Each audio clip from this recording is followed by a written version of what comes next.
الفيديو ده مميز جدا لان النهارده اجازه ابويا، فقررت اخده هو وامي واعزمهم على الاكل بره. كنت كده رايح دماغهم بقى من وجع دماغ البيت واخواتي والكلام ده كله. رب اليوم يعجبهم، فتعالوا كده بقى نشوف اليوم ماشي ازاي. اديتهم مطعم ابن مصر عشان حاجتين، اول حاجه قريب من البيت عندنا 10 دقايق، وتاني حاجه اي حاجه هتلاقي عنده هناك، يعني اي حاجه تخطر على بالك هتلاقيها بيعملها. هنا القمرين كان فاكرين بصورهم صوره عاديه، بس قلت لهم لا ده فيديو. هنا ابويا كان قاعد بيستكشف المكان عمال يتفرج على العربيات. يا جدعان الراجل ده والله بحبه جدا. اللحظه اللي كلنا مستنيينها، نزلت الوليمه.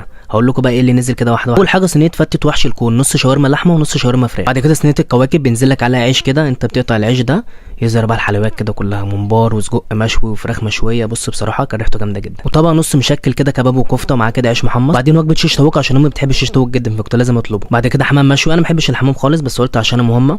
بعد كده يا معلم انزل بقى كده بالملوخيه ولسان عصفور ونبدا بقى. وهنا امي كانت بتقول لازم الملوخيه تتاكل ودن قطه، تعمل كده عيش ودن قطه وتاكلها. ابويا بصراحه كان موافق الراي، ولا انت كلامك صح، فشرب من الملوخيه على طول. وهنا امي كانت بتقطع الحمام بس قالت لك ده سخن جدا انا لازم اسيبه يبرد شويه. ابويا قال لها انت كلامك صح، بس كل الحمامه كلها. اللحظه اللي بص خدت قلبي كده، ابويا بقى بياكل امي كده بلحظه رومانسيه.